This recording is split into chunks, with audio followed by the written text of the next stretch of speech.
क्या उप किराएदार सब टेनेंट भी बेदखली के खिलाफ केस लड़ सकता है?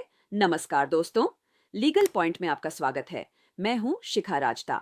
आज का मामला किराएदारी कानून के एक बहुत ही दिलचस्प पहलू से जुड़ा है। अगर एक मकान मालिक अपने किराएदार को अवैध रूप से दुकान किसी और को किराए पर देने सबलेटिंग के आधार पर निकालता है, तो क्या वह तीसरा व्यक्ति यानी उप किराएदार सबटेंट इस बेदखली के आदेश को चुनौती दे सकता है? खासकर तब जब असली किराएदार ने हार मान ली हो। आइए जानते हैं हाई कोर्ट ने इस कानूनी सवाल का क्या जवाब दिया। केस का नाम अशोक कुमार बनाम दुलारी कपिल और अन्य केस नंबर सिविल रिवीजन संख्या 72 2018। फैसले की तारीख 17 सितंबर 2025। जज का नाम माननीय न्यायमूर्ति सत्येन वैद्य। एक मकान मालकिन ने अपने किराएदार और एक उप किराएदार के खिलाफ दुकान खाली कराने के लिए केस दायर किया।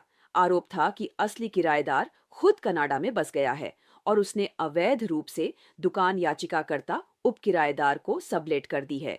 रेंट कंट्रोलर और अपीलीय प्राधिकरण दोनों ने पाया कि सबलेटिंग का आरोप सही है और दुकान खाली करने का आदेश दे दिया।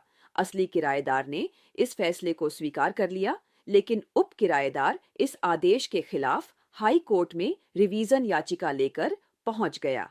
मकान मालकिन ने हाई कोर्ट में यह तर्क दिया कि जब असली किराएदार ने फैसला मान लिया है, तो उप किराएदार को केस लड़ने का कोई अधिकार नहीं है।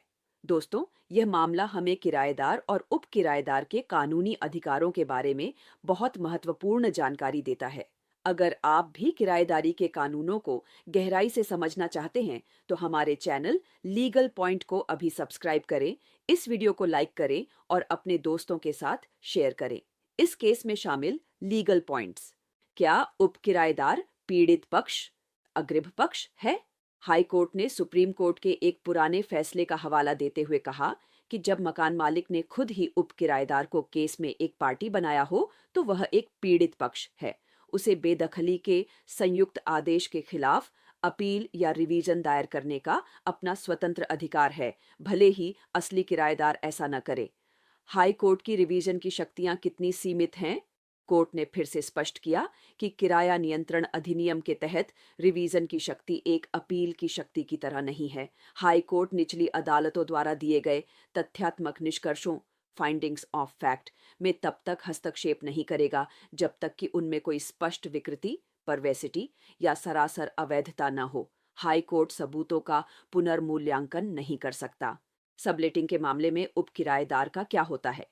कानून यह है कि अगर सबलेटिंग अवैध साबित हो जाती है, तो किराएदार के खिलाफ बेदखली का आदेश उप किराएदार पर भी स्वतः लागू होता है।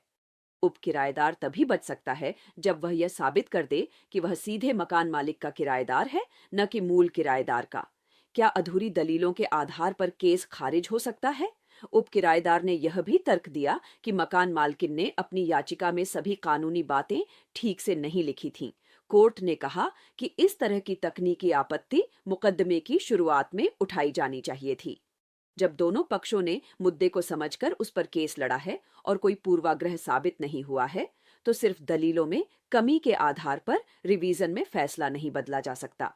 हाईकोर्ट ने माना कि उप किराएदार को याचिका दायर करने का अधिकार तो है, लेकिन मामले के तथ्यों पर निचली अदालतों के समवर्ती निष्कर्षों में कोई विकृति नहीं है।